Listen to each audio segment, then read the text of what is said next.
Hello good morning. എല്ലാവരും സുഖമായിട്ടിരിക്കുന്നു എന്ന് വിശ്വസിക്കുന്നു. അപ്പോൾ സുഖമായിട്ടിരിക്കുക, സേഫായിട്ടിരിക്കുക, ഹാപ്പി ആയിട്ടിരിക്കുക കേട്ടോ. അപ്പോൾ എല്ലാവർക്കും നല്ലൊരു ദിവസം ഞാൻ ആശംസിക്കുന്നു. എനിക്കിന്ന് നിങ്ങളോട് പറയാനുള്ളത് ഒരു നല്ലൊരു മോട്ടിവേഷണൽ സ്റ്റോറിയാണ്. അപ്പോൾ എൻ്റെ വീഡിയോ ഫുള്ളായിട്ട് കാണാൻ ശ്രമിക്കുക. നിങ്ങൾക്ക് ഉപകാരപ്രദമാകുന്ന കാര്യങ്ങൾ മാത്രമേ ഞാൻ ഇതിൽ പറയുന്നുള്ളൂ. അപ്പോൾ വീഡിയോ ഫുള്ളായിട്ട് കാണാൻ ശ്രമിക്കുക. വീഡിയോ ഇഷ്ടപ്പെടുകയാണെങ്കിൽ ലൈക്ക് ചെയ്യുക, ഷെയർ ചെയ്യുക, സബ്സ്ക്രൈബ് ചെയ്യുക, കമൻറ്റ് ചെയ്യുക. അപ്പോൾ നമുക്ക് വീഡിയോയിലോട്ട് പോവാം. എല്ലാവർക്കും ഉള്ള ഒരു ആഗ്രഹം തന്നെയാണല്ലേ, എനിക്ക് എങ്ങനെ ജയിക്കണം എന്നുള്ളൊരു ആഗ്രഹം, എനിക്ക് എങ്ങനെ ജയിക്കണം എന്നുള്ളൊരു വാശിയില്ലേ. ഇതില്ലാത്തവരായിട്ട് ആരും തന്നെ ഇല്ല. എല്ലാവർക്കും ജയിക്കണം, ജീവിതത്തിൽ തൻ്റെ എല്ലാ ആഗ്രഹങ്ങളും പൂവണിയണം, ജയിക്കണം എന്നുള്ളൊരു വാശി എല്ലാവരുടെ മനസ്സിനകത്ത് ഉണ്ട്. അപ്പോൾ എല്ലാവർക്കും പറ്റുന്ന ഒരു നല്ലൊരു മോട്ടിവേഷണൽ സ്റ്റോറിയാണ്. അപ്പോൾ എൻ്റെ വീഡിയോ ഫുള്ളായിട്ട് കാണാൻ ശ്രമിക്കാം. നമുക്ക് വീഡിയോയിലോട്ട് പോവാം. ഒരു സ്ഥലത്ത് ഒരു ഫാക്ടറിയിൽ വർക്ക് ചെയ്യുന്ന ഒരു ചെറുപ്പക്കാരൻ ഉണ്ടായിരുന്നു. അപ്പോൾ അദ്ദേഹം നല്ല ബോൾഡായിട്ട് എല്ലാ കാര്യങ്ങളും ചെയ്യുന്ന ഒരു വ്യക്തി തന്നെയായിരുന്നു. അപ്പോൾ അദ്ദേഹത്തിനോട് തൻ്റെ ബോസ് എന്നും പറയുമായിരുന്നു, കുറച്ച് സംസാരിക്കുക, കൂടുതൽ വർക്ക് ചെയ്യാമെന്ന്. അപ്പോൾ ഈ രീതിക്ക് തന്നെ ആ വ്യക്തി എന്നും അത് സാർ പറയുന്നതിനനുസരിച്ച് തൻ്റെ കാര്യങ്ങളെന്നും മൂവ് ചെയ്ത് കൊണ്ടുപോകുമായിരുന്നു.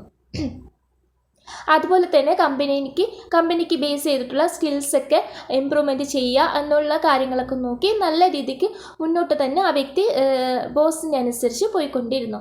അങ്ങനെ കുറച്ച് കാലങ്ങൾ കഴിഞ്ഞ് 10 വർഷം കഴിഞ്ഞ് ബോസ് റിട്ടയർഡായിട്ട് ഇരിക്കവേ ഒരു ദിവസം ആ വ്യക്തി തൻ്റെ ബോസിനെ കാണാനായിട്ട് വീട്ടിലോട്ട് ചെന്നു.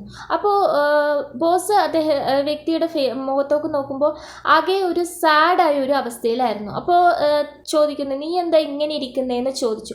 അപ്പോൾ ആ വ്യക്തി മറുപടി പറഞ്ഞു, ബോസ് ഞാൻ കുറേ ആയി ഇവിടെ വർക്ക് ചെയ്തുകൊണ്ടിരിക്കുന്നു. എന്നേക്കാളും കഴിവ് കുറഞ്ഞ അല്ലെങ്കിൽ എന്നേക്കാളും എക്സ്പീരിയൻസ് കുറഞ്ഞ ഒത്തിരി പേർക്ക് പ്രൊമോഷൻ കിട്ടി. പക്ഷെ ഞാനിപ്പോഴും ആ ഒരു പഴയ സ്റ്റേജിൽ തന്നെയാണ് നിൽക്കുന്നത്.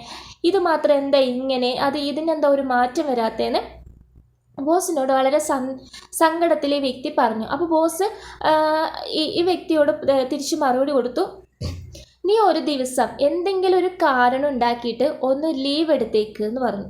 അപ്പോൾ ആകെ ഇയാളൊരു സർപ്രൈസ്ഡായി. അപ്പോൾ ഇങ്ങനെ പറയുന്നേ? അപ്പോൾ കുറച്ചു നേരം ആലോചിച്ചു. ആ വ്യക്തി കുറച്ചു നേരം ആലോചിച്ചു. അപ്പോൾ ഇങ്ങനെ ഇതിൽ എന്തെങ്കിലും കാര്യം ഉണ്ടാകും എന്നുള്ള രീതിക്ക് അദ്ദേഹം പിറ്റേ ദിവസം കമ്പനിയിലോട്ട് പോയില്ല, ലീവ് എടുത്തിട്ട് അതിൻ്റെ അടുത്ത ദിവസം കമ്പനിയിലോട്ട് ചെന്നപ്പോൾ അടുത്ത മാനേജർ അദ്ദേഹത്തെ വിളിച്ചിട്ട് പറഞ്ഞു, എടാ നീ ഇല്ലാതെ ഇവിടുത്തെ കാര്യങ്ങളെല്ലാം മുടങ്ങിപ്പോയി. മറ്റുള്ള സ്റ്റാഫുകൾക്കൊക്കെ നീ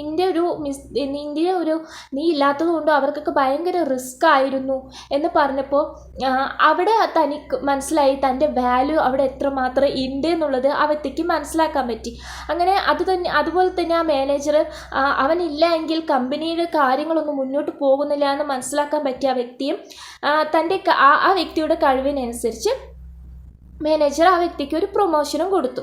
അങ്ങനെ അദ്ദേഹം അതങ്ങനെ നല്ല രീതിക്ക് മുന്നോട്ട് പോയിക്കൊണ്ടിരുന്നു. അപ്പോൾ വീണ്ടും ആ വ്യക്തി എന്ത് ചെയ്തു എന്ന് വെച്ചാൽ ഈ പാറ്റേൺ തുടരുകയാണ് ചെയ്തത്.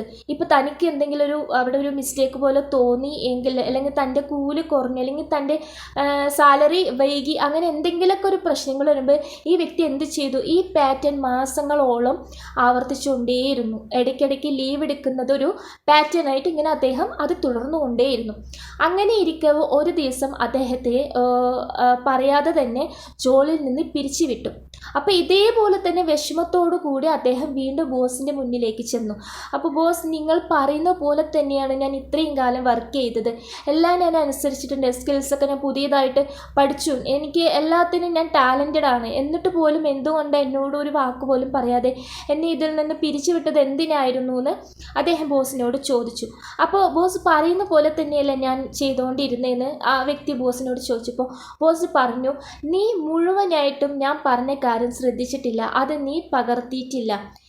നിന്റെ പാറ്റേൺ തുടർന്നു, പക്ഷേ അത് ഒന്നാം ഭാഗം, അതിൻ്റെ 2ാം ഭാഗം നീ കേട്ടിട്ടില്ല, നീ അത് പകർത്തിയിട്ടില്ല. കാരണം ഒരു ബൾബ് എന്നും ഓണായിട്ടിരിക്കുമ്പോൾ അതിനൊരു വാല്യൂ ഉണ്ടാവത്തില്ല അല്ലേ. പെട്ടെന്ന് അത് ഓഫായി പോകുമ്പോഴാണ് നമ്മൾക്ക് ആ വെട്ടത്തിൻ്റെ പ്രാധാന്യം നമ്മൾക്ക് മനസ്സിലാവുന്നത്. അതുപോലെ തന്നെയാണ് ഒരു ബൾബ് എന്നും ഓണും ഓഫും ആയിക്കൊണ്ടിരിക്കുമ്പോൾ നമ്മൾ എന്ത് ചെയ്യും? അതിനെ മാറ്റി പുതിയ ഒന്ന് നമ്മൾ സെറ്റ് ചെയ്യും അല്ലേ? ഇതാണ് നിൻ്റെ ലൈഫിലും സംഭവിച്ചത് എന്ന് ബോസ് ആ വ്യക്തിയോട് മറുപടി കൊടുത്തു. ഇതുപോലെയാണ് നമ്മുടെ ജീവിതവും. നമ്മളുടെ ജീവിതത്തിൽ ഇപ്പം നമ്മുടെ പേരൻസ് ആണെങ്കിലും ഫ്രണ്ട്സ് ആണെങ്കിലും നമുക്ക് വേണ്ടപ്പെട്ട ആരുമായിക്കോട്ടെ, അവർ നമ്മുടെ കൂടെ ഉണ്ടാകുമ്പോൾ അവരുടെ ഒരു പ്രസൻസ് ഉണ്ടായിരിക്കുമ്പോൾ നമ്മൾക്ക് ആരുടെ വില നമ്മൾ മനസ്സിലാക്കുന്നില്ല അല്ലേ? ഒരു നിമിഷം അവരില്ലാതാകുമ്പോൾ അല്ലെങ്കിൽ അവരുടെ പ്രസൻസ് കുറഞ്ഞു വരുമ്പോഴായിരിക്കും അവർ നമ്മുടെ ജീവിതത്തിന് എത്ര പ്രാധാന്യമുണ്ട് അല്ലെങ്കിൽ നമ്മൾ അവരുടെ വാല്യൂ തിരിച്ചറിയുന്നത് അല്ലേ? ഇതുപോലെയാണ് നമ്മുടെ ജീവിതം എന്ന് പറയുന്നത്. അപ്പോൾ നിങ്ങളുടെ ആഗ്രഹങ്ങൾ ഉറപ്പായിട്ട് നിങ്ങൾക്ക് പൂവണിയിക്കാൻ പറ്റും. അതിനുവേണ്ടി നിങ്ങൾ നിരന്തരം പ്രയത്നിക്കുക, ബുദ്ധിപരമായിട്ട് മുന്നോട്ട് പോകാൻ ശ്രമിക്കുക, കോൺഫിഡൻ്റ് ആയിട്ട് മുന്നോട്ട് പോകാൻ ശ്രമിക്കുക, കാര്യങ്ങൾ ശ്രദ്ധിച്ച് കൈകാര്യം ചെയ്യാൻ പഠിക്കുക. ഇതൊക്കെയാണ് എനിക്ക് നിങ്ങളോട് പറയാനുള്ളത്. കാരണം മറ്റൊരാൾ പറയുന്നതായിരിക്കില്ല നിങ്ങളുടെ ലൈഫ് എന്ന് പറയുന്നത്. നിങ്ങൾക്ക് കിട്ടേണ്ടത് ആ സമയമാകുമ്പോൾ ഉറപ്പായിട്ട് നിങ്ങൾക്ക് അച്ചീവ് ചെയ്യാൻ പറ്റും. ശ്രദ്ധയോടുകൂടി എടുത്തു ചാടാതെ തൻ്റെ കോൺഫിഡൻറ്റോടുകൂടി പോസിറ്റീവായിട്ട് നിങ്ങൾ എല്ലാ കാര്യവും മുന്നോട്ട് കൊണ്ടുപോകാൻ ശ്രമിക്കണമെന്നാണ് എനിക്ക് നിങ്ങളോട് പറയാനുള്ളത്. അപ്പോൾ എൻ്റെ വീഡിയോസൊക്കെ ഇഷ്ടപ്പെടുകയാണെങ്കിൽ ലൈക്ക് ചെയ്യുക, ഷെയർ ചെയ്യുക, സബ്സ്ക്രൈബ് ചെയ്യുക, കമൻറ്റ് ചെയ്യുക. വീണ്ടും നല്ലൊരു വീഡിയോസ് ആയിട്ട് കാണാം. Have a nice day. By.